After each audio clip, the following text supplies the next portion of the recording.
What's up, everybody? Baby Huey here, and joining me once again is my tag team partner, BrianTronic. How's it going, man?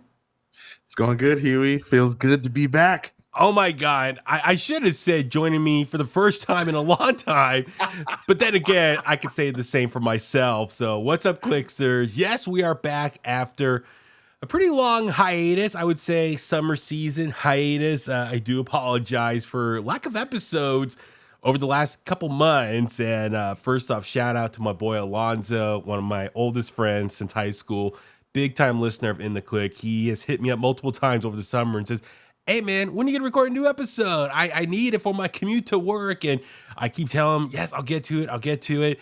And yes, I do apologize. Awesome. Yes, lack of episodes. It's been a very busy summer. If you follow me on social media, on Instagram at BabyHuey83, you know I've been using the hashtag Summer of Huey. It was a fun thing I created earlier this summer. Actually, was it back in May, I want to say, or June?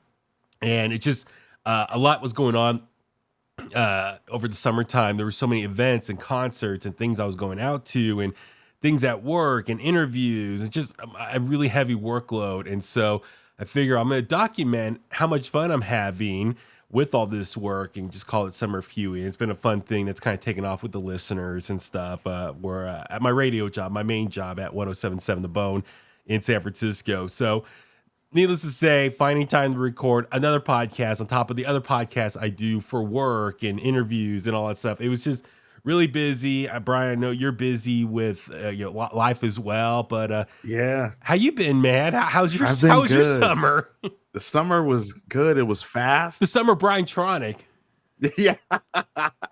Well, yeah, the summer of BrianTronic consisted of watching wrestling, watching more wrestling, and more wrestling.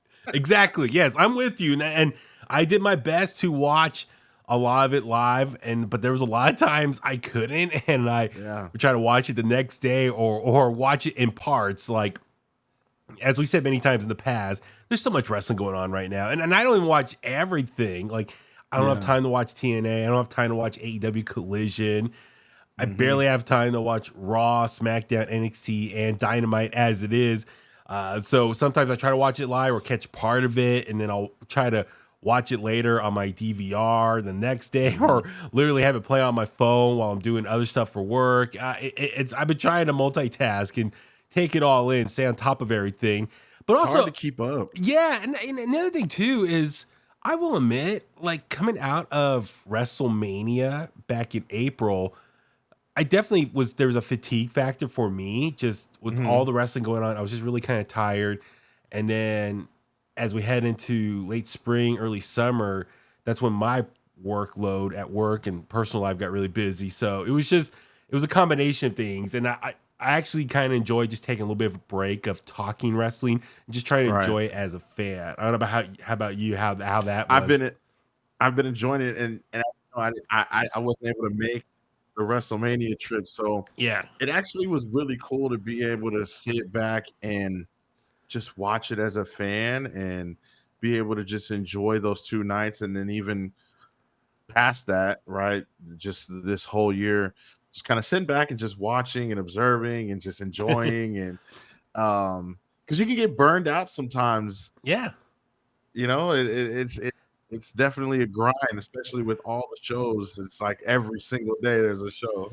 yeah, and that's the thing too. It's like even for me, I'll watch maybe part of an episode live in real time. Like, you know, I will admit, like, I get up super early for work. So when I come home, I need to take an afternoon nap. And then when I wake up and kind of take a shower and kind of get going again in the evening time, I'll catch the East Coast feed of the show to watch it live, but it's already like an hour into it. So as you know, I'll text you like around 6 o'clock and be like, "Are you watching Raw? I've already missed the first hour." And then, you know, I'll watch the rest of it and then watch what I missed the next day.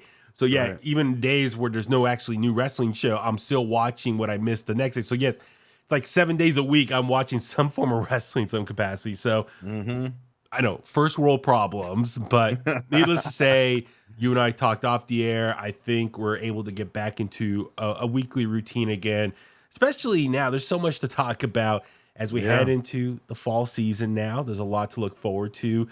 We're going to do our Bad Blood predictions. That's coming up this Saturday, 3 o'clock start time, 3 o'clock West Coast Pacific time, 6 o'clock East Coast time, because I guess they're trying to get the show done early so it doesn't conflict with UFC that evening as well. So, that they're all owned by TKO, so they're all working together trying to make sure everyone's schedules align.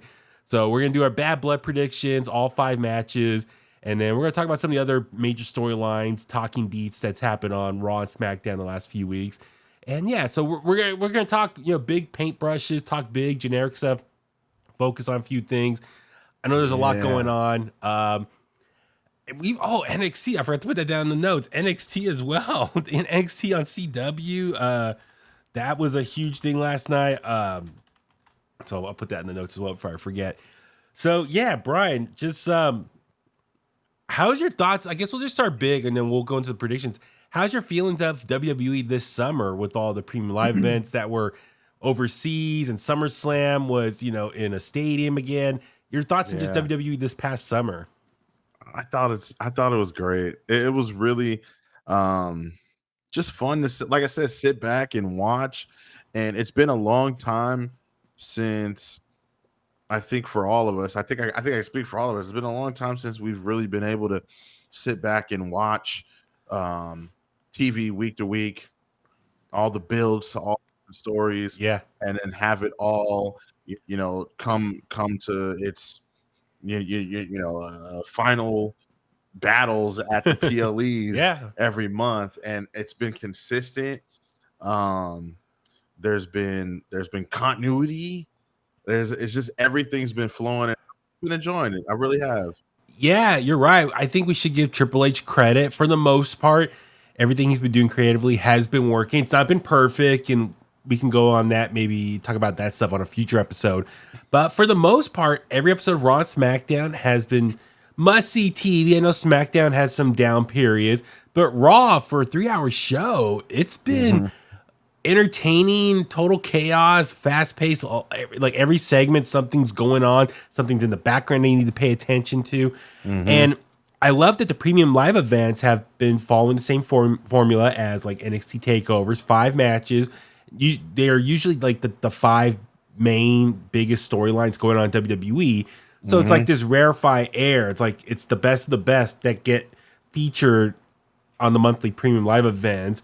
And then the other storylines, maybe like right below that on the outside looking in, those get played out more on Raw and SmackDown respectively. And in some cases, main event episodes of Raw and SmackDown. So while you might be involved in a compelling storyline, while you might not get the premium live event, at least you're main eventing an episode of Raw or SmackDown, still being seen by millions of people. So I love he's like spreading the wealth, if that makes sense, from various wrestlers, trying to get as much screen time. And I know there's a lot of people still not getting screen time, but and he's been doing a good job, I think, rotating people in and out as well of certain storylines. So we're not getting burnt out of so many wrestlers. So when you see one story come to an end on a PLE, then that story that might have been playing out over the last 2.5 months on Raw or SmackDown, then that gets inserted right in. And then like you said, everybody gets a chance. Like you see an occasional vignette, or maybe they'll put something online. And if obviously, there's that rumor that Triple H, he watches Twitter, right? Like he reads Twitter, but like I'm sure they see the reaction on whatever they put online, and then they work accordingly. So you're saying he has a burner account that's reading everything? Hey, I don't know if he's got a burner account or if he's just reading it from his actual account. All right, so I'm going to start tweeting, at least maybe the start of every Raw, or at the end of every Raw episode. Triple H, I love this week's episode. Me, baby Huey, I love this week's episode of Monday Night Raw. I would love to interview you one day. I'm going to totally kiss his ass every single week if he's checking Twitter all the time. Hashtag WWE Raw, hashtag SmackDown. maybe the following week on Raw they'll mention, hey, we got a lot of people that just loved last week's Monday Night Yeah, Raw. I mean, hell, oh my God, Joe Tessitore. We haven't talked about him. Oh man, yes. But he's been name dropping various wrestling personalities in the YouTube podcast, or like Chris Van Vliet was a couple weeks ago. That was so. Cool. I think that's definitely why we should get In The Kliq like back up going again. Yeah. Hopefully, maybe we'll get reference one of these days.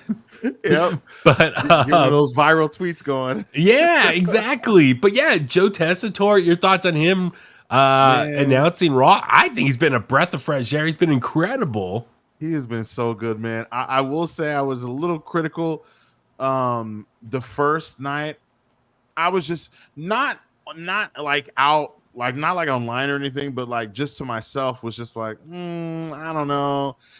But I gave him a little grace, and I'm just like, okay, he got better the next week, and the next week he got better, and now I catch myself. I don't even because when someone's new like that, you catch yourself listening to every little thing that they're saying. Yeah, and I don't do that anymore. It's just it's just I love it. The energy that he's bringing.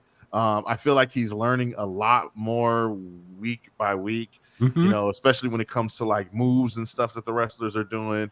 The emotion, that's one thing I do like is he brings that emotion to every single big moment, right? He doesn't overdo it. Like every match isn't, oh my gosh, but when it needs to be, when it needs to that story, right? When he has to put something over, and when you feel it, when you're on the edge of your seat, and you got two guys in there, and you're looking at the clock. I catch myself looking at the clock like, oh, it's 8 o'clock. Oh, what's gonna happen? The match is about to end.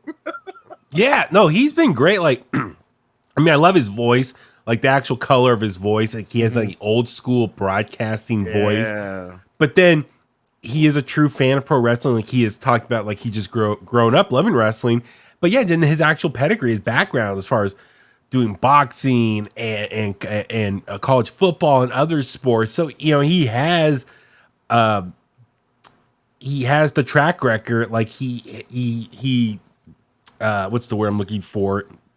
He has the skills to do it. Like he has the body of work of doing sports announcing. Hearing him open up Raw with that voice, like you said, that broadcasting voice is extremely refreshing. Again, no shade to like Cole or anybody like that. I love what everybody, Cole and Barrett and McAfee and all them, but Joe he's that missing piece that I feel like Raw really needed. Yeah. And I feel like they got it with him, man. And Pat McAfee is now gone for the next few months because he does college football for ESPN. He's got his weekly show as well. I'm sure he'll be back in January at some point. So I want to know how that's going to shake up.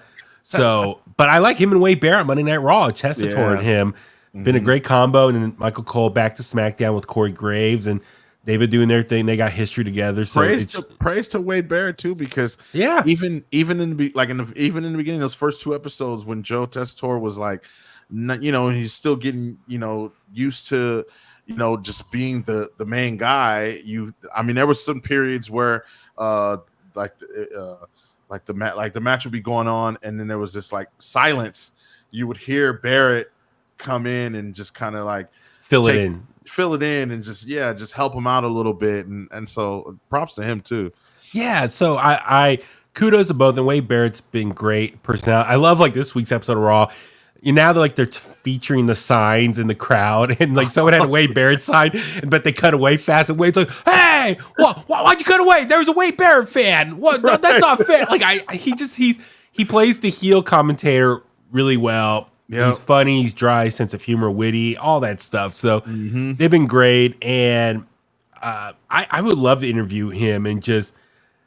You think about it, he started with the NWA a few years ago, kind of like maybe testing the waters as a commentator, and then he got snatched up with NXT, then Raw, then SmackDown and Raw. So Wade Barrett's rise in broadcasting is really interesting. I would love to kind of pick his brain about one of these days. But then, so the commentary team's been great. So And then now, what I think next week, Raw for the rest of the year is going to be 2 hours 2 hours. only. Yeah. And then SmackDown a couple weeks ago switched over to USA Network. So the Fox years are done. The Fox dealers partnership's over. 5 years have come and gone pretty quickly. Yep. Maybe we save that for another episode. Maybe our thoughts on the Fox era. Sure, Yeah, not there. I mean, you think about. I mean, from Brock beating Kofi in what less than a minute till the pandemic era to the rise of Roman Reigns and the Bloodline to Cena return. I mean, so much has happened with SmackDown on Fox, and maybe we could talk about that another time. It's actually interesting, that timeline. Yeah, right? Brock and Kofi to start it off, and then pandemic. I'll even put in like maybe like right before the pandemic, the dog food, the Baron dog Corbin, food, Baron Corbin and Roman, and then the pandemic, and oh my god, that's crazy. Yeah, no, there's a lot to talk about the Fox years. So maybe when we have some little more time, we can talk about or reflect on the Fox years. But so yeah, I'm looking forward to Raw going to Netflix in January 2025. How that's going to be. It's a lot of stuff to look forward to, WWE. I mean, they got so much going on. We'll talk about more later. But as far as Saturday night's main event coming back in December on NBC, there's so much to look forward. They already announced Survivor Series going to be War Games again. I think this weekend's really going to be big implications setting that up, and we'll get into that in a second. So, all right, let's go ahead and jump into our Bad Blood 2024 predictions. 5 matches. I don't know what the order is going to be. There's one order on Wikipedia, but I kind of changed it up for just the sake of discussion. First things first, there's talks or rumors. It's undecided what's going to be the main event for Bad Blood. Is it going to be CM Punk versus Drew McIntyre in Hell in a Cell? Or is it going to be Cody Rhodes and Roman Reigns teaming up, going up against the bloodline of Solo and Jacob Fatu? Well, that's another thing we haven't talked about since we've last recorded. Jacob Fatu, our boy from the Bay Area, officially signing with WWE and debuting in WWE. Congrats to him, our boy, friend of the show, Bay Area zone. So congrats to him. We're super happy for him. But yeah, Brian, how are you feeling? If you had to choose, if Triple H, or if you were in Triple H's shoes and you had the pen or the pencil for bookie of the night, what would you want the main event close out the show? I'd probably pick CM Punk and Drew McIntyre. Okay. Just because they have yet to main event a PLE. I know they've had 2 matches now. Yes, you're right. 2 matches against each other. Yeah, 2 matches against each other, and neither one of them were main event. And it's Hell in a Cell, Bad Blood. It's this is sorry not to cut you off. It's so keep in mind, Bad Blood in Your House was October 5th, 1997. So Bad Blood this weekend, Saturday, October 5th, 2024, is the 27th anniversary of the first Bad Blood, which was the first Hell in a Cell match. Shawn Michaels versus The Undertaker. As we all know, Kane made his famous debut and helped took out Undertaker, and Shawn Michaels retained the WWF Championship at the time. So, wait. I don't even on the line. No. That's right. Shawn Michaels versus Undertaker, Hell in a Cell, determined number 1 contender for Survivor Series. That's right. I'm sorry. But yeah, Shawn Michaels won. So you would think 27th anniversary of Hell in a Cell's initial debut. Yeah, I'm kind of with you. I would think that should close out the show. Yep. And even with that being said, like the fact that Taker and Shawn wasn't a title match, right? And it's still main evented, and what was on that first show? Let me look that up while you're talking. Yeah, it's obviously like not this, it's not In Your House Bad Blood. It's not the same thing. But if you want to, bring sort of that importance or that meaning of Hell in a Cell back, I feel like you have to let it main event, especially because Cody and Roman are both in tag team matches. The WWE Championship nor the World Heavyweight titles are on the line. I feel like in an event that both titles are on the show, then yeah, obviously you probably would have to make one of those title matches a main event. But if they're both not on the show, why not give it to CM Punk and Drew McIntyre? Yeah, so I'm looking back. Remember, Bad Blood was October '97 in your house. Shawn Michaels versus Undertaker, #1 contender for the title match at Survivor Series. As we all know, the following month was the Montreal Screwjob. So yeah, Bret Hart was WWE champion at the time, but he was not on this show. Let's see, Nation of Domination versus LOD. Yeah, he was not on this show. I'm looking down this old card from Wikipedia. God, this takes me back to middle school, October 1997. Oh, God. I want to watch this again. So, good times. But, yeah, listen, I get it. Cody Rhodes, Roman Reigns teaming up. It's like this generation's mega powers, which we'll get into in a second. But, yeah, I think for the sake of Hell in a Cell and the significance, I think that should close out the show. So, all right, let's go down the card real quick. Oh, we got Liv Morgan taking on Rhea Ripley. Liv is defending the Women's World Championship against Rhea Ripley. Dirty Dominic Mysterio will be suspended above the ring in a shark cage. Okay, now this, ever since Liv won the title, her main and only really feud, I mean, she had one match against Zelina Vega, I think, on Raw. But her main focus has been Rhea Ripley for the last couple months. It's jumping ahead a little bit since last time we've done an episode, but the Terror Twins, Rhea Ripley and Damian Priest, no longer in Judgment Day. They've been kicked out. They're baby faces now and pretty much feuding with the Judgment Day. The new Judgment Day, Trash. aka Street Trash. It's Finn Balor, Liv, Dom, Carlito, and McDonough. I was gonna say JD Forehead, JD McDonough. Funko Pop. So it's like this new incarnation of Judgment Day. So they've been like really the main storyline for Raw for months now. So yeah, how are you feeling, Brian? Who do you think wins this match here? I think Liv has to win. Yes, because I know they already have the reputation. The women's world title already has the reputation of, oh, it doesn't get defended. I know Rhea didn't really defend it that much when she had it. And Liv so far hasn't defended it that much. And I mean, I understand.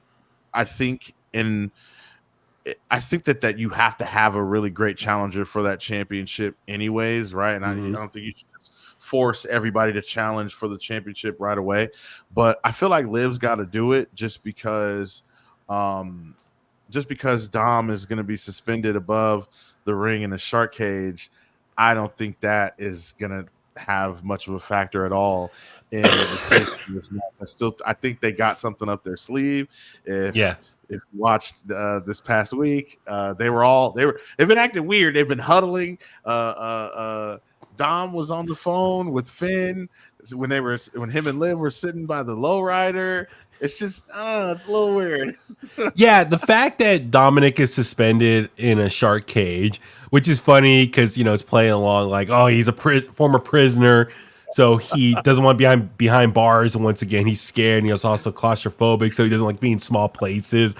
So he's going to be scared to be in there. But many times when we've seen this type of gimmick or a stipulation in a match, they work around it. Either, well, it was in the past, someone had a key and just dropped it down, or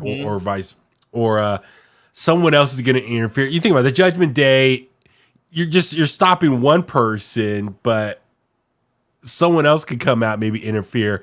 Now, were there reports about Raquel Rodriguez coming back at some point, or her and Liv were former tag team champions, right? Yeah, I heard the rumblings, and just seeing like the chats on Twitter about Raquel possibly coming back. I didn't see any like official reporting, but I just feel like that would be a perfect spot for Raquel to come back and be the what's the term? Like what Camille is for Mercedes Moné right now, or what Diesel was for Shawn, or Sid Vicious, which, by the way, R.I.P. Sid Vicious.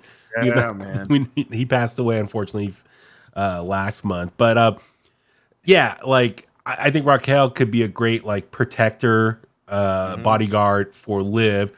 So I could totally see Raquel coming back, helping out, and then her and Rhea have feuding after that. I'm with you. I think Liv wins here. I want to see Liv have a little bit more of a title run and face other women on the roster and just kind of get some more wins under her belt before finally Rhea beats her at some point, maybe like at WrestleMania, like on a big premium live event stage like that in a stadium. So I'm with you. So we'll see. All right. Speaking of the Judgment Day, Finn Balor, the new leader, taking on Damian Priest, the former leader, even though when he was there in the group, they didn't really say that as a specific leader, but Damian tried to be. But since last time you and I recorded, Damian Priest got kicked out. Finn Balor revealed that he was the one who planned like the Damian getting kicked out, and it's been long overdue. Finn was pissed at Damian for costing him to win the title a while ago, and he's been jealous that he was champion for most of this summer. Now it's, no pun intended, bad blood between the two, hence why this feud taking place on the pay-per-view. If you want to do go-home math on Raw this week, Damian Priest got a big beatdown from Judgment Day. Usually that foreshadows the babyface is going to win at the pay-per-view. So I'm kind of leaning towards Damian Priest winning here. How about you? How you're feeling? It's tough, man. I want to say Finn Balor just because but then like knowing how this works, right? Yeah. And how badly Damian Priest got beat down, and knowing that there's more sides to Finn Balor, right? As we know, that could stretch this feud out probably maybe one more month, maybe a few. I don't know. So I'm gonna go with Damian Priest. I feel like he'll win, and maybe they'll get another one in before they squash it. Yeah, I mean, if this feud would have played out a little bit longer, it could have been maybe settled in Hell in a Cell as well. Like just the history there. Like I said, I think Damian Priest is gonna win, but I almost feel like Finn needs to win just to give Judgment Day some credit. Because they're kind of like they lose a lot though. That's the thing. It's like you want to be taken as a serious heel faction, but you got to get some wins under your belt. But no, I don't think it's going to happen here. All right, next up for the WWE Women's Championship from SmackDown, Nia Jax defending against Bayley. Now, this has been really interesting because Nia Jax won at SummerSlam, if I remember correctly. I'm trying to remember what's happened this summer. It's been a busy summer, like I said earlier in the show. But Bayley dropped her title to Nia, and then the last few weeks, we knew, or a couple months ago, Tiffany Stratton won the Women's Money in the Bank briefcase, but she's been aligning with Nia. Nia got a pink briefcase to go with it. Nice little gift. They've been have this alignment while Bayley and Naomi have been going after the title. And they've been kind of working together, but also both want the title. And there was a tag team match a couple weeks ago. Naomi and Bayley teaming up against Tiffany Stratton and Nia. If the baby faces Bayley Naomi lost, then the person who got pinned would have to leave SmackDown, if I remember correctly. A little convoluted right there, but I'm following along. But if the baby faces win, the person who got the pin gets the title shot. In that match, they both pinned Nia Jax. They both said, hey, we both are the winners. We both deserve a title shot. But then they had a one-on-one match last week. Bayley won, so she gets the title shot against Nia Jax. Yeah, really good match. Naomi was upset, but at the same time, she told her, hey, I'm glad you won. And listen, I know you feel bad, but if I won, if I was in your shoes, I would be celebrating too. So celebrate, enjoy this, go win that title. And then I think the little friendly rivalry is like, okay, get me a title shot after. They're just they're being baby faces. At the same time, Nia Jax, obviously as the heel, wants to keep the title. She's been very threatening to Tiffany Stratton, like almost was choking her last week, and said, you make sure I don't lose this title. We'll do everything you can. I'm paraphrasing here. So, and then Nia walks away, and Tiffany looks very like, oh my God, like this woman's evil. And so kind of alluding that Tiffany, maybe has a reason to cash in her Money in the Bank briefcase. So there's a lot going on in this match here. So how are you feeling? Who do you think is going to win this match ultimately? I want Bailey to win. I want her to win. And by the way, we are in an era, and I feel like she's not getting enough credit. Yeah. Because maybe she's not out there cutting promos and stuff every week, but she's been wrestling her behind off. Like, she's been wrestling really, really good in there, Bailey. Oh, yes, absolutely. She's been doing a really great stuff, and so I've been enjoying it. So I would like her to win, but I think I know for story purposes and just with Tiffany holding the briefcase, yeah, I just feel like it's designed for Nia to win, because I just, I obviously feel like they're gonna have that big payoff with where Nia pushes Tiffy's buttons too much. Yeah. we know how that goes. Yeah, no, I think you're right. I think I see Tiffany getting involved, trying to help Nia win. Naomi comes out to make the save, but in some capacity accidentally costs Bailey the match. Nia retains. Bailey and Naomi are mad. I don't know if one of them goes heel, Naomi goes heel, and that's sets them off on a separate non-title feud. Right. Nia Jax, celebrates whatever, but then at some point Tiffany cashes in the briefcase at some point. So I think that's how you get two separate storylines going off of that. So I'm with you. I think Nia ultimately retains with the cash in at some point. I don't know. That happens at a future Premium Live event at some point. So I think that's what's going to happen. All right. Since you and I both agree Hell in a Cell should be the last match, the second to last match, if we were doing the booking, Cody Rhodes and Roman Reigns. Cody Rhodes, of course, WWE champion, undisputed champion, taking on the new bloodline of this mixture of Solo and Jacob Fatu. Tag team match. And this all kind of came together. Listen, throughout the summer, the Bloodline has been trying to run chaos on SmackDown. Cody Rhodes has been feuding with Solo throughout the summer. Roman Reigns made his big return at SummerSlam. Helped Cody get the win or took out the Bloodline. Cody retained at SummerSlam. So Roman Reigns is back. And before we get into our prediction for the actual match, what do you think of Roman Reigns' return so far? He returns at SummerSlam, huge pop. He is a baby face now, but it took him a couple weeks, but he finally cut a promo saying like, this is my WWE, nothing's going to change.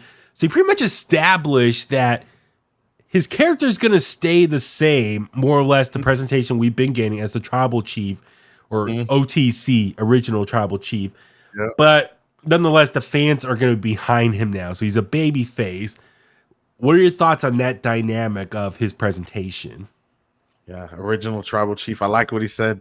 I don't know if it was last week or the week before. He's the only Tribal Chief. Yeah, I like that too. But I love the presentation. I love that he came back and he's absolutely the same, right? Because, because really, if you think about it, the way he is right now, that's the version of him that people fell in love with. Yep. Right.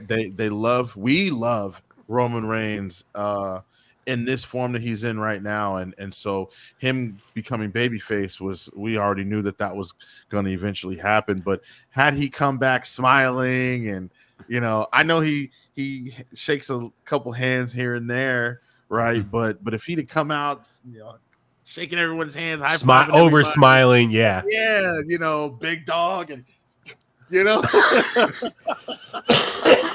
I feel like then it would have been annoying, like, who is this guy, right? But yeah, he still has that Tribal Chief vibe, that what's his other name? For Roman Reigns? Yeah. Tribal Chief, head of the table. He still has that head of the table feel to him. And I'm glad he's back. I read some people online were like, maybe he's back too early. I don't know. Yeah, because I wonder. Well, okay, I'll get into a second what I think might be going on here. Okay. I'm with you. It's finally. When did he debut on the main roster? Was it 2012? Yeah. Yeah. Yep. So here we are 12 years later. 2012. Wow. That pop at SummerSlam as a baby face, the reaction, finally, 12 years later, that is the final form of Roman Reigns. That is the man, the presentation, the character, whatever you want to call it. Yeah. That's who the powers that be, Vince McMahon or the previous regime, whoever, who wanted him to be the face of the company a long time ago when it wasn't working in the past, as when in his previous incarnation as the big dog and all that stuff, and the fans rejected because it was felt forced down our throat. Finally, 12 years later, him as the babyface, still in this current tribal chief setup gimmick. Finally, this long-term project, it's done, and it's finally reached its final form. And I think everyone can. This is who they've been wanting for all these years. It's finally complete. This long-term project is finally concluded, and they got what they want. You get what I'm saying? So he's sort of in his Stone Cold Steve Austin era. Yeah, right. This is it. It took 12 years, but we finally got the Roman Reigns that everyone, the previous regime and the powers that be, creative, wanted him to be for the company. Yep. We got him now as the top babyface that the fans genuinely like and cheer for and want to see on their television. Miss him when he's gone. Huge pop when he comes back. This is it. This is the Roman Reigns they've been wanting. So, with that being said, Cody Rhodes told Solo, I'm done after he beat him again. He's like, I'm done. No more. Like, I beat you guys. The bloodline's past me now. They beat up Roman Reigns. There was a cage match between Solo and Cody one more time. He beat him. Jacob Fatu comes in the ring. Roman comes out, makes a save, shuts the door. Then the following week, Solo wants a tag match against Roman. Roman was trying to figure out who can be his partner. He doesn't have any friends because even though he's back and he's a baby face, everyone hates him because of what he's done in the past. Yep. Very much like Jay, the transformation he went through when he went to Raw and became a babyface. There's a lot of people hesitant to work with him because they got like post-traumatic stress of like, whoa, 6 months ago you were beating the crap out of me as a heel. Now you want me to be your friend? Roman Reigns is going to go through that growing pain process right now of like, I have no friends now. I'm trying to take down this current bloodline, but I have no one there to support me. Sure enough, Cody Rhodes comes out and takes the contract and signs it and agrees to be his partner, which creates a whole new layer of issues here, which has been great television. One, we saw that epic promo video package of the two of them at Georgia Tech on the football field. Cody Rhodes pretty much said, well, both of them talk about Atlanta or Georgia, what it means to them, because that's where Bad Blood's going to be in Atlanta this weekend. For Roman Reigns, he says, this is my city. I played football here at Georgia Tech. While Cody Rhodes says, well, I can one-up you. And he started naming all the different locations in Atlanta where his dad wrestled, and just the Rhodes family's history is all over the state of Georgia. So they're both trying to explain the importance of Atlanta and the state of Georgia, what it means to them and their careers and their family.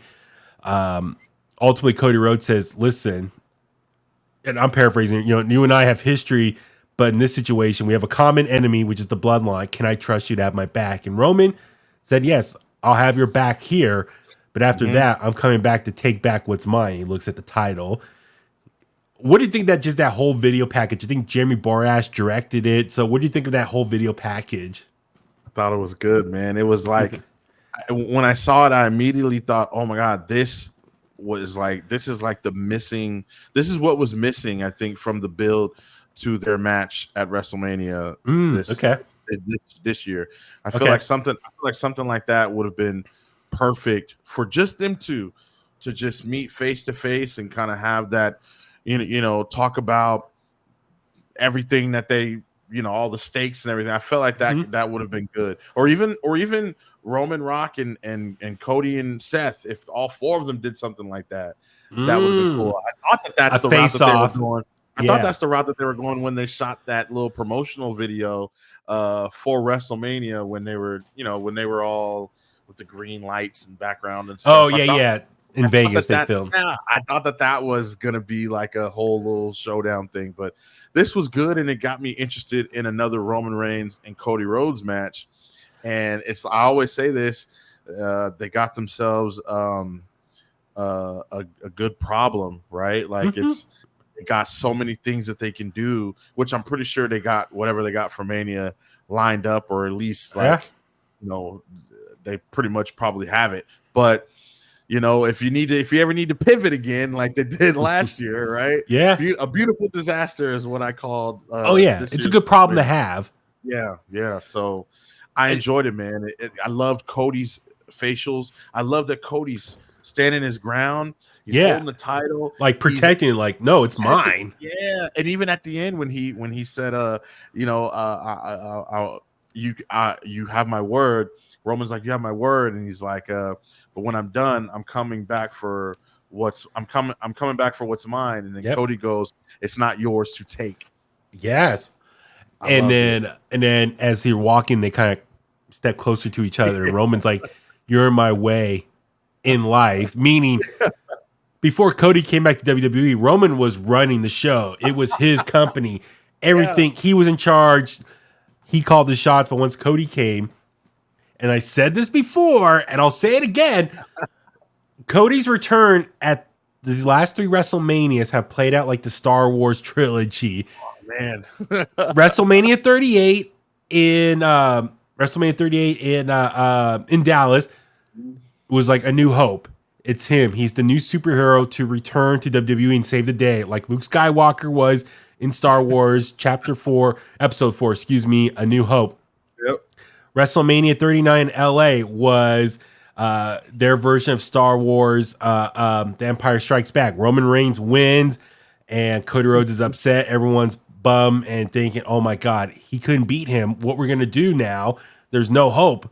And then this past year, WrestleMania 40 in Philadelphia, Cody Rhodes finally wins with the help of a lot of people overbooked. Very much like Return of the Jedi, Star Wars Episode 6, Return of the Jedi. Luke Skywalker defeats the Empire, takes them all down, and like Cody Rhodes defeats the Bloodline, and he's the new champion. So that's why I love these last 3 WrestleManias played out just like Star Wars.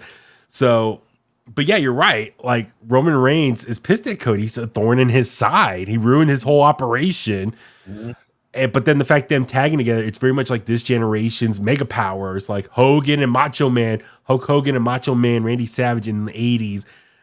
Roman and Cody, this unusual alliance, are working together. Former enemies now working together.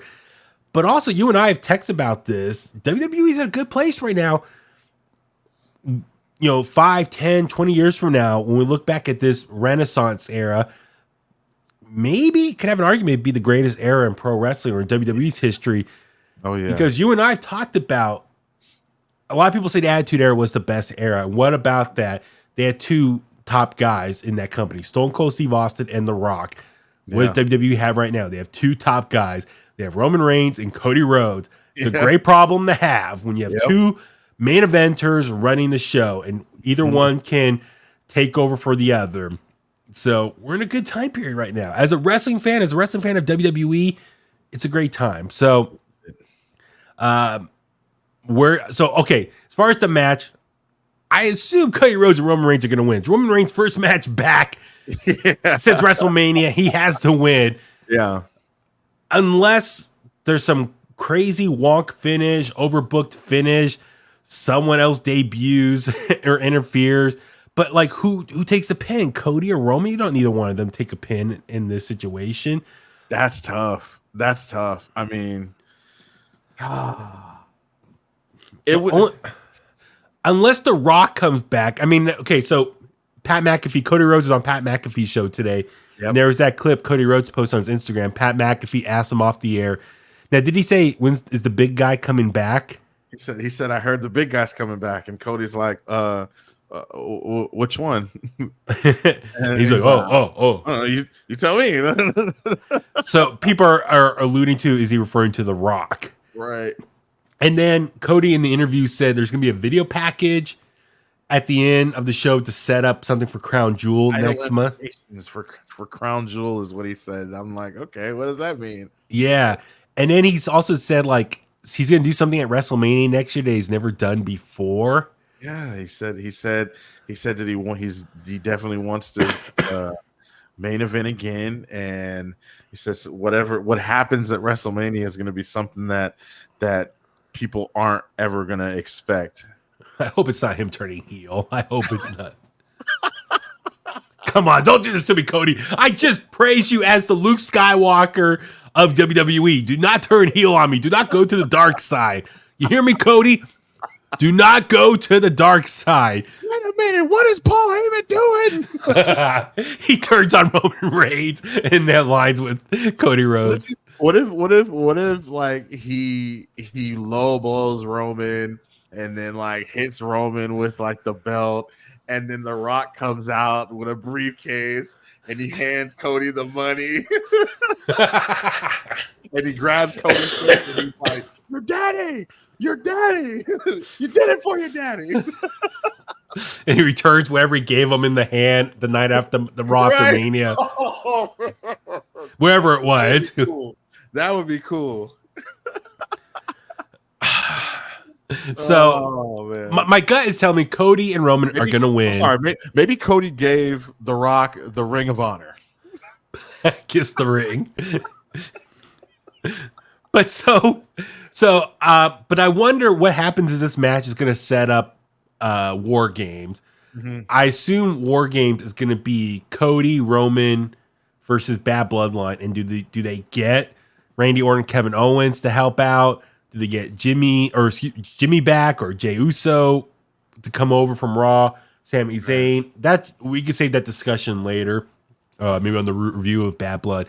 But since Cody has aligned with Roman, Kevin Owens is very pissed off. Like, dude, Bloodline's been beating the crap out of me for like 4 years, and you align with the guy that was in charge of all that. And it's his fault that this is still going on. Yeah. So if I'm Kevin Owens, he has every right to be mad. Plus, they had the match. What was the last? Was it Bash in Berlin? Their match, or was it? Yes. Yeah, Bash in Berlin.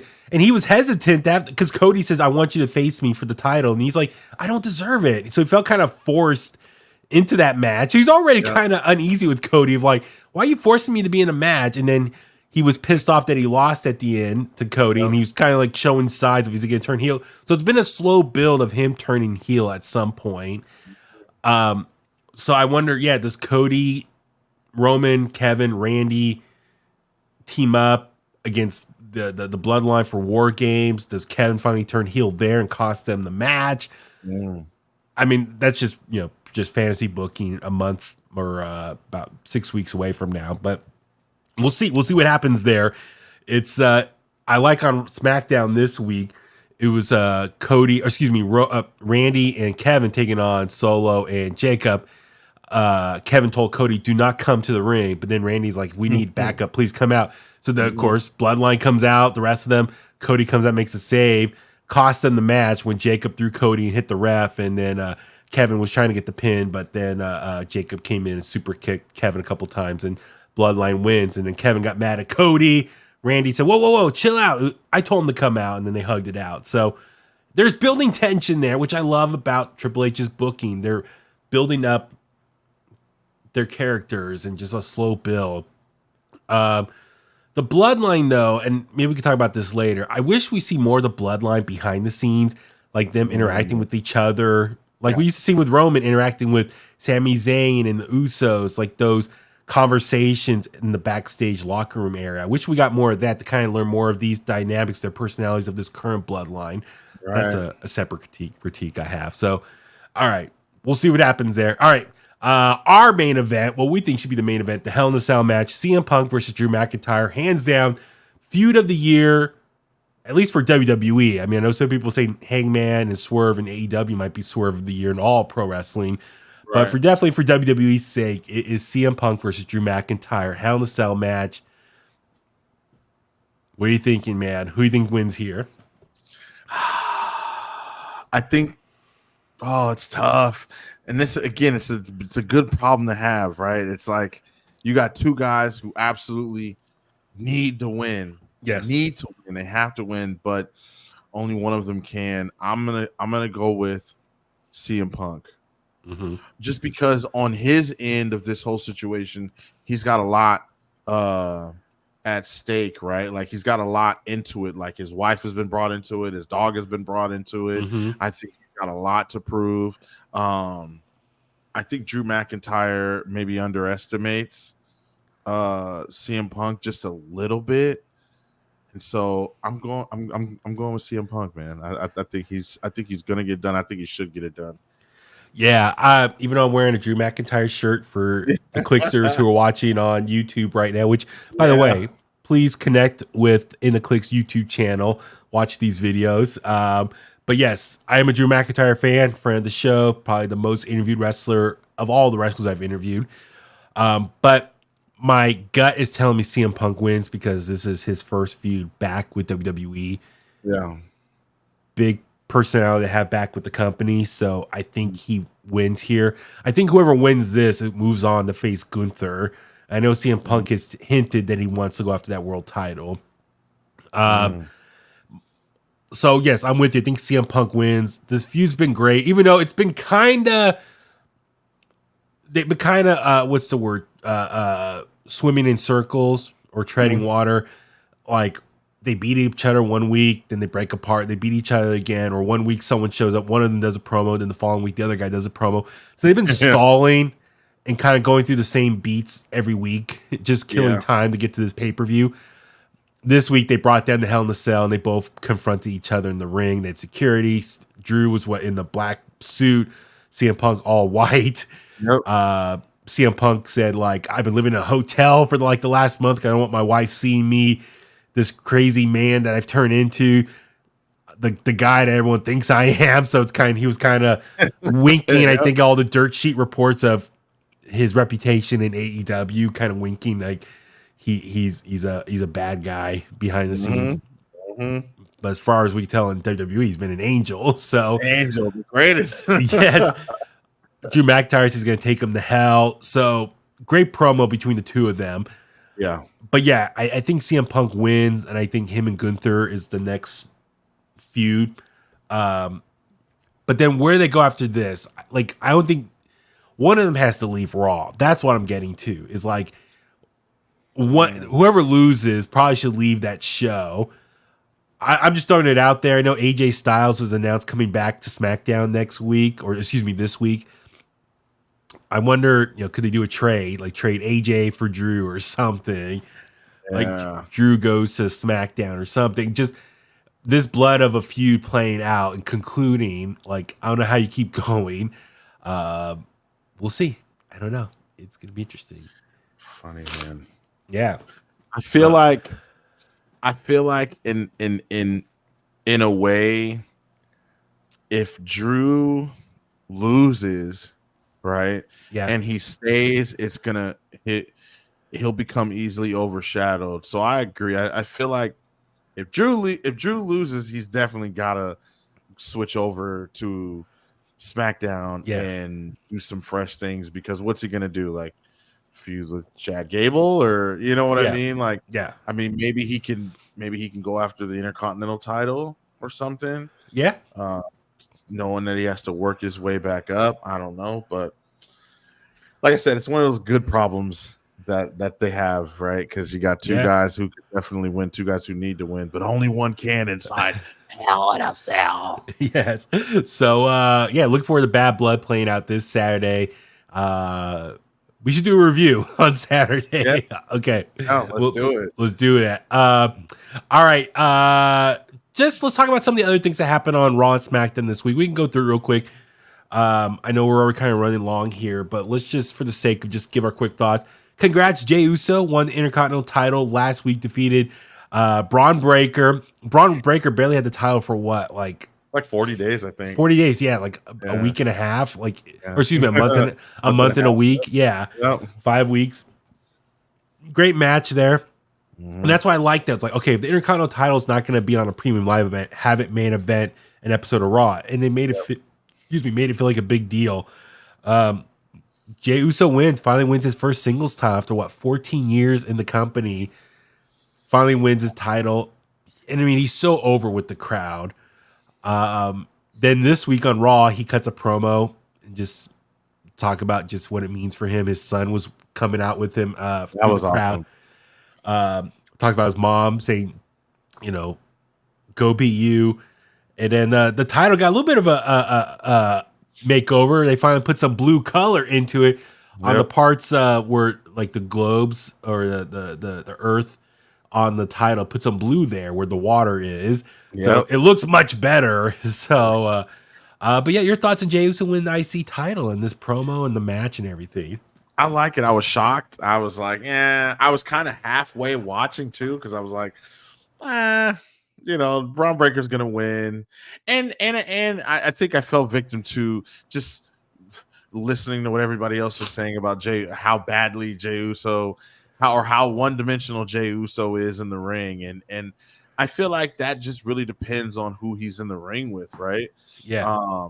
Because when he's in the ring with guys who could really, really, really wrestle, I think he does very, very well and he holds his own. But yeah, that match was great. They were spears.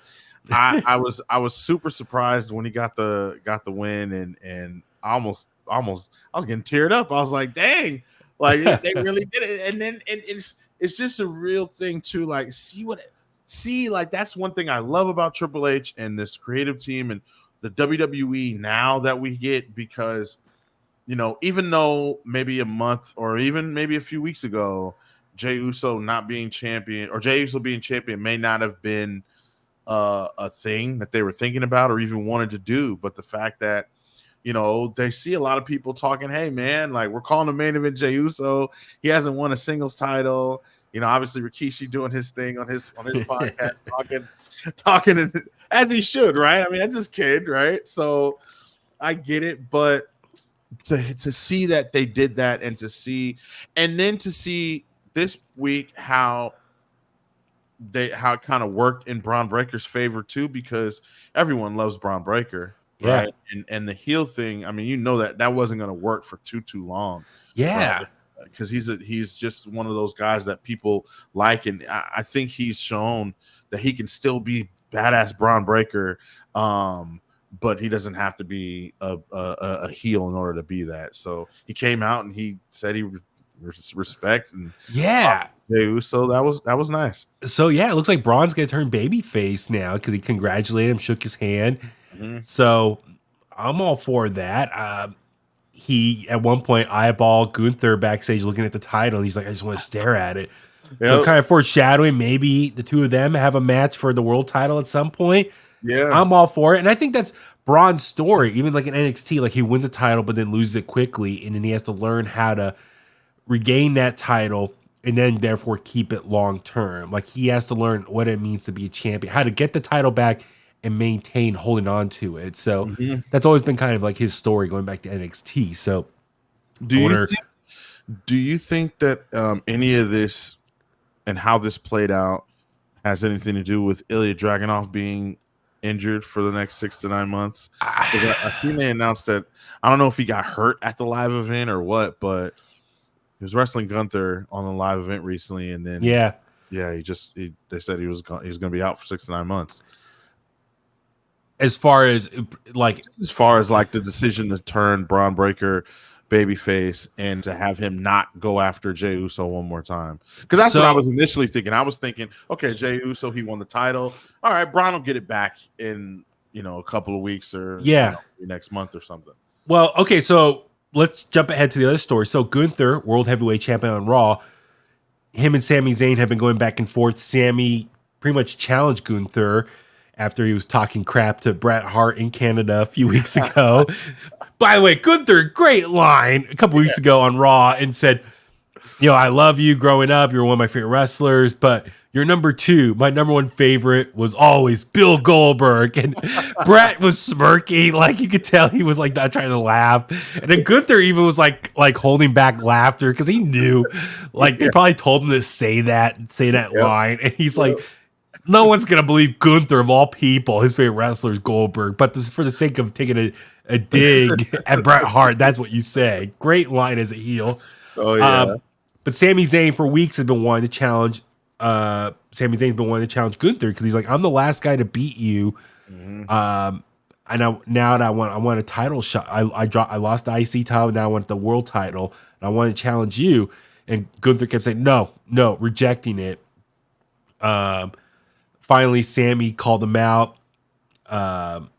Gunther said, like, when he lost at WrestleMania, his family was there, and his dad said, I flew all the way here from Austria to see you lose. Like, whew, that was bad. But then finally, Sami, talked crap about his family, and Gunther went off, and finally Gunther said, fine, I will challenge. You can challenge me for the title. So I thought it was going to play on Bad Blood. So is that just going to happen on an episode of Raw now? Yep, it's scheduled for Raw. Okay. Yep. So I'm guessing this is going to be a one-time thing. So what I'm going back, the point of all this was you're thinking Ilya might have been the next challenger after it's done with Sami?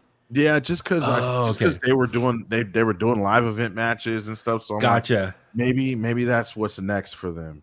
Okay. But well, now that he's hurt, you're saying Braun's going to be the replacement storyline. Gotcha. Okay.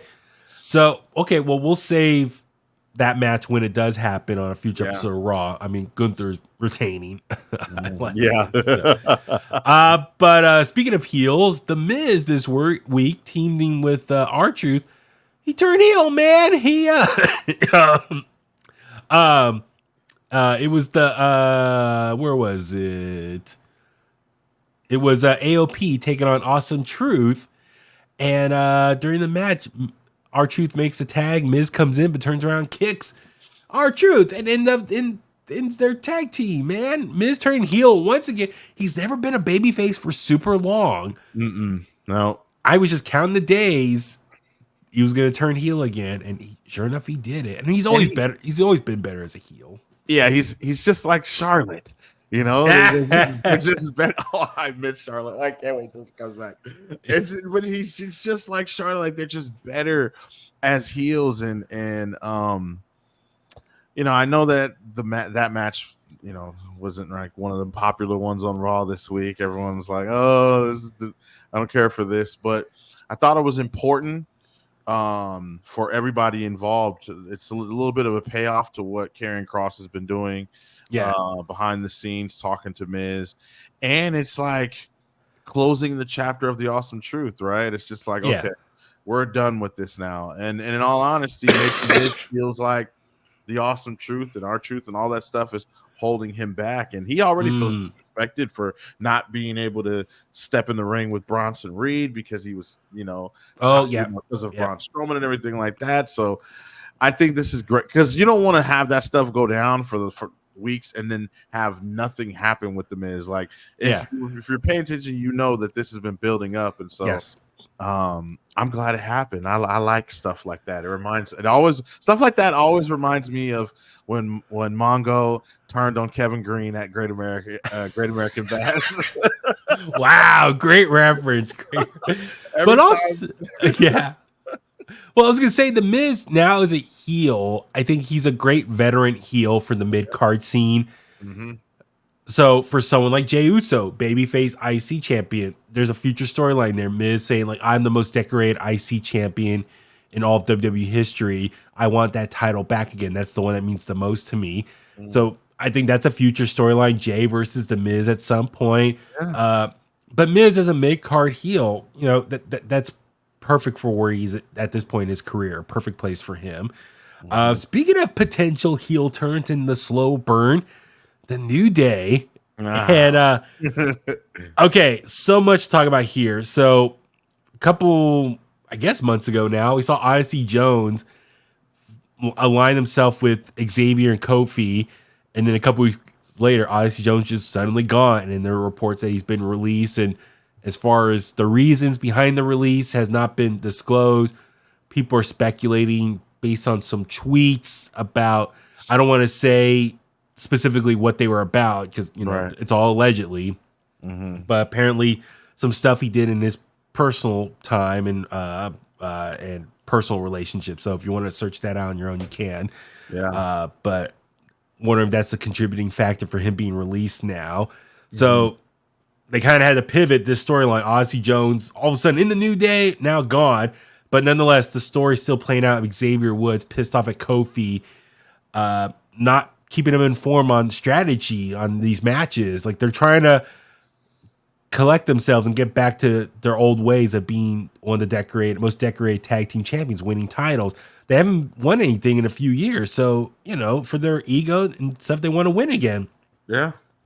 And so they've been having matches, but Kofi's been doing things without telling Xavier. And Xavier's getting pissed off, having like LWO come out and help out, make the save. And Xavier's getting pissed. And it's justified why he would be pissed. It's like, dude, I'm like your best friend. You're not telling me any of this stuff, what you're doing for the match. So it's a slow burn. And also a couple months ago, Karrion Kross, even though Karrion Kross loses like on Raw all the time, he's still like this long-term story of whoever he deals with. He almost like curses them and they're doomed for bad things. Is that the right way to describe what Karrion Kross's character is? Like, I would say that. Mm-hmm. Even though he loses, he still wins big picture, wins the war of like creating havoc on that person. And even though that person won the short battle, long term, that person still goes down to a dark place. And so he was cornering Xavier Woods for a while and be like, you're better than this and all that stuff. So I think this whole New Day thing is going to play out now.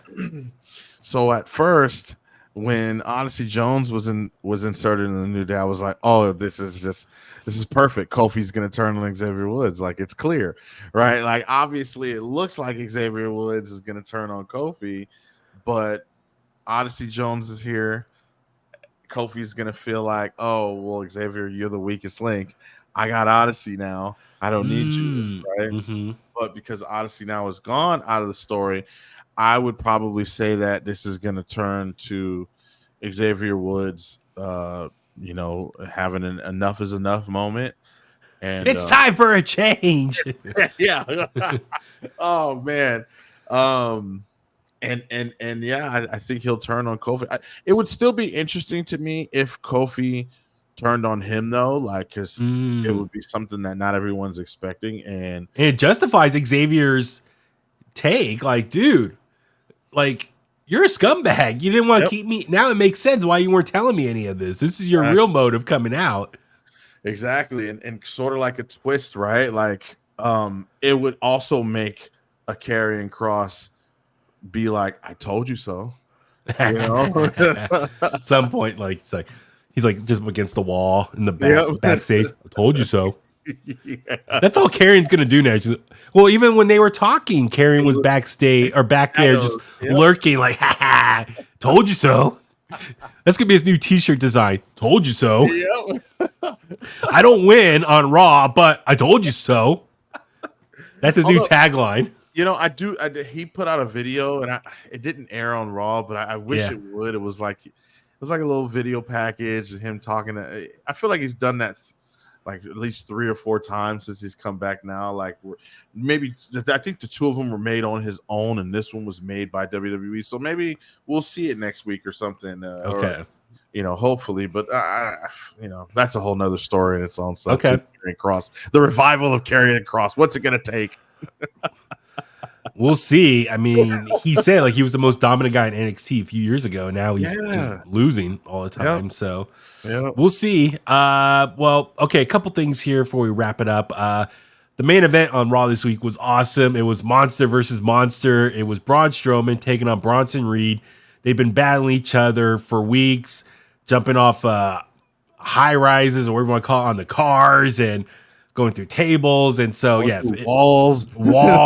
I mean, that's what Braun Strowman's known for. If you look at over the years, his different rivalries with Big Show, Brock, Roman, he's known for like lifting cars, throwing people through walls. So if you need someone for destruction, you call Braun Strowman. Right. So it led to this Monster versus Monster match, and it was awesome. It's as expected. People, bodies flying everywhere, going all over the place. They did the spot, which, we've seen play out many times now, where one guy was it Bronson who did a suplex on Braun Strowman, and of course breaks the ring. Everything flies, but it wasn't as smooth as previous. And wasn't there something WrestleVotes tweeted out like creative was a little disappointed in that spot. Yeah, I feel like it wasn't loud enough. It wasn't like bang. You know what I Yeah. mean? It was. I mean, the best one is still the first one with Big Yeah. Show and Brock Lesnar. That was perfect. Mhm. How that was executed. Just Brock Lesnar suplexing Big Show, and the ring makes the big noise, falls down, ref goes flying, and then they've done it a few times over the years.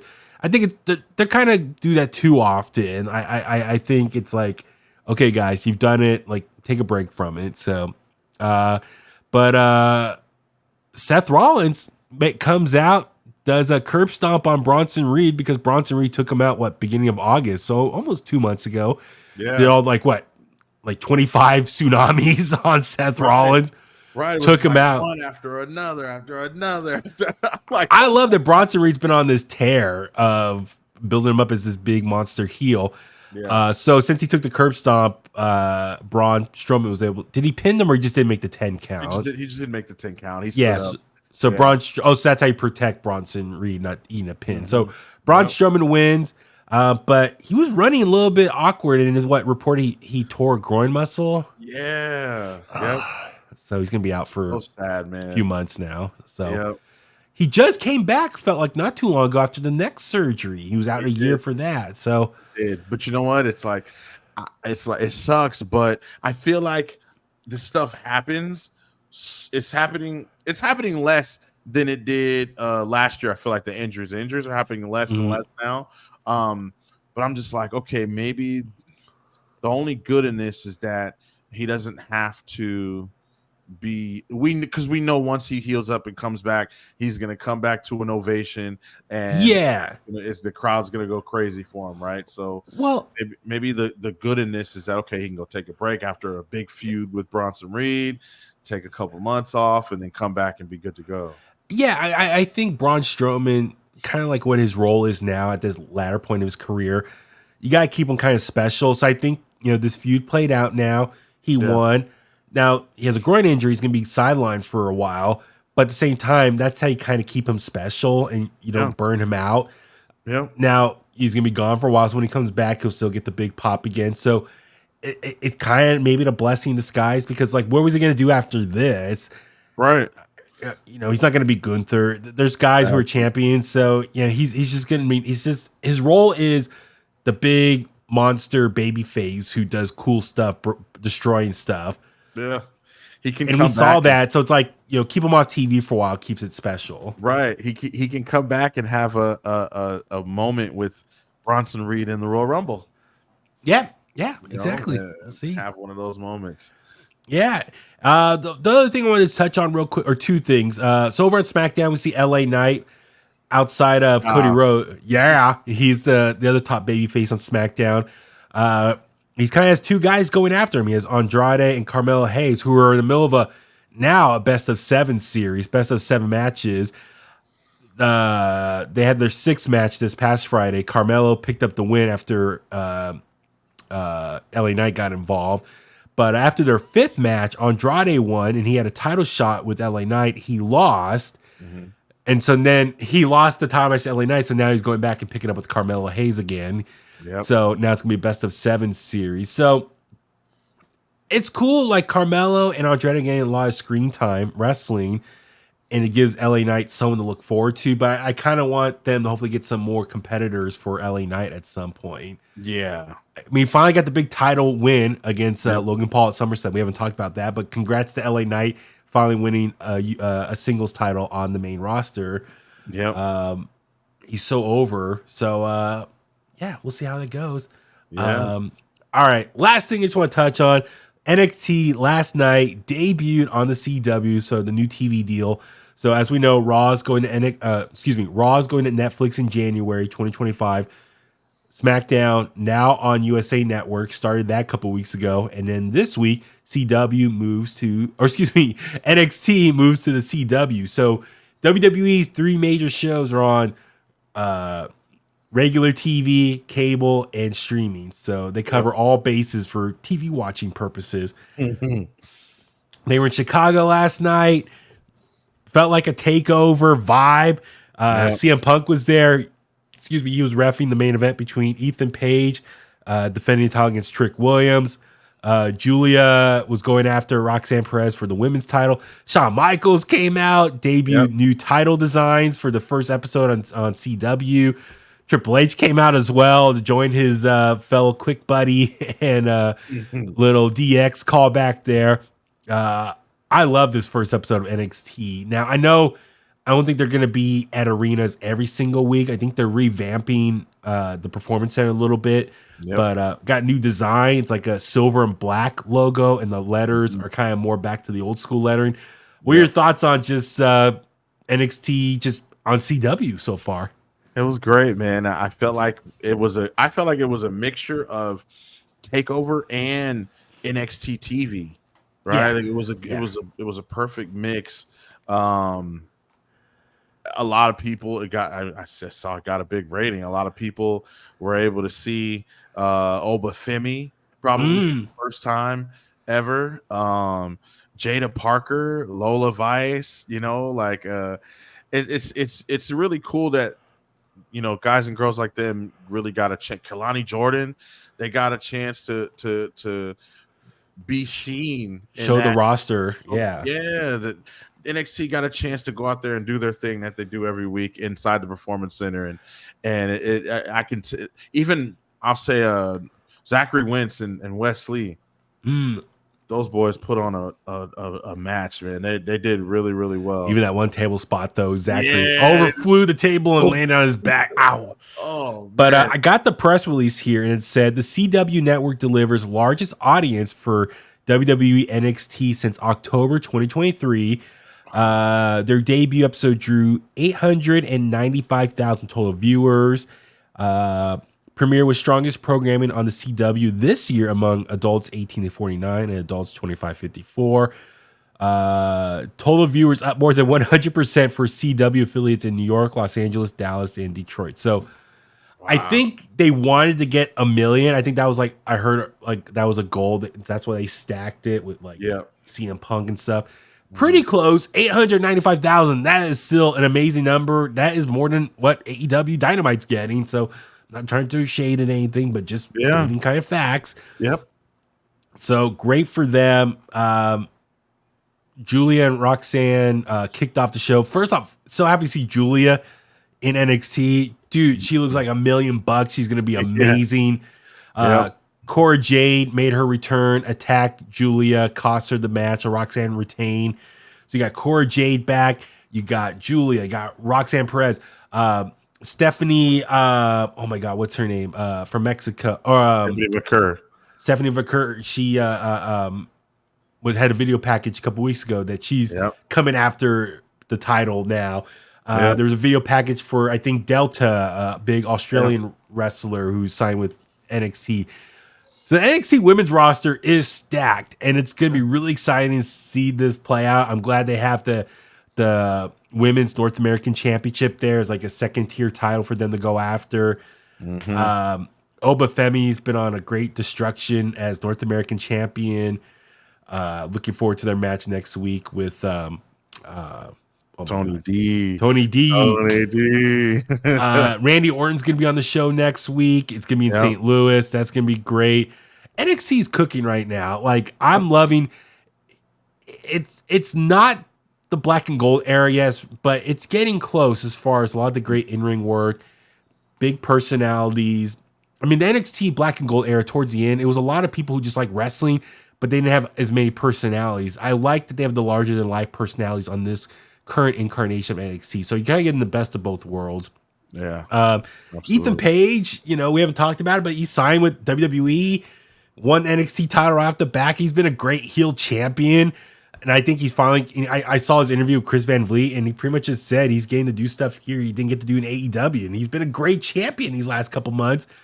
Joe Hendry's been on NXT, the partnership with TNA. There's so much we can talk about. I know we're running long here. We should save it for another episode. It's been great. NXT's been great. Ethan Page has been one of my favorite things about NXT ever since. I loved when he won the title, that spot. It just fell on him. Yes.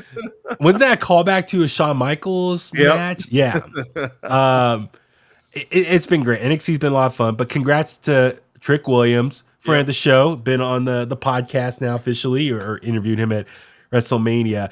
When Alfred and I were doing interviews at WrestleMania in Philadelphia, we saw Trick Williams. We're like, let's get in that line because we know he's going to be a big star for this company. So I want to get him before he gets too big. Yep. So he beat Ethan Page when CM Punk as the ref, and he's once again a 2-time NXT champion. So congrats to Trick Williams, and great first episode. And so I'm all excited to see what NXT does next, and it's gonna be a lot of fun. And on that note, let's start wrapping things up. Whew, this was a very fun return episode of In The Kliq. Brian, it was. I missed your beautiful face, man. So glad to see you, talk to you on the webcam stream here. So yes, let's please get back to a regular schedule, and please, Kliqsters, tell everyone to listen to this episode and spread the word. We're back, baby. We're back. Fall 2024 is gonna be the rise, the return of In The Kliq. So looking forward to that. So on that note, let's go home. Brian, where can the Kliqsters find you online? Kliqsters, you guys can find me at BrianTronic everywhere. There's so many platforms out there. But yeah, I'm mostly on Twitter, so find me over there at BrianTronic. And I'm Baby Huey. Follow me on Facebook at Baby Huey Official, Twitter and Instagram at Baby Huey83. For everything else, at In The Kliq on social media. If you want to email us, inthekliq@gmail.com. And if you were wondering what I've been up to this summer, I've been doing a lot of interviews for my main job at 1077 The Bone, the rock station in San Francisco. A lot of big rock star interviews over the last few months. So please subscribe to 1077 The Bone's YouTube channel. You can see all the interviews I've done with my partner in crime over there, Chasta. I'm super proud of the body of work we've been doing. Just all the major rock stars. Search Takian from System of a Down last week. I was so happy about that. We got a lot of good stuff going on. I'm looking forward to the rest of the year in 2025. Our station is presenting Metallica. That's right. 1077 The Bone presents Metallica at Levi Stadium next year, June 20th and 22nd. Levi Stadium in Santa Clara. Get your tickets now over at Ticketmaster.com. But yes, on that note, let's go home. And that's the bottom line because Huey said so.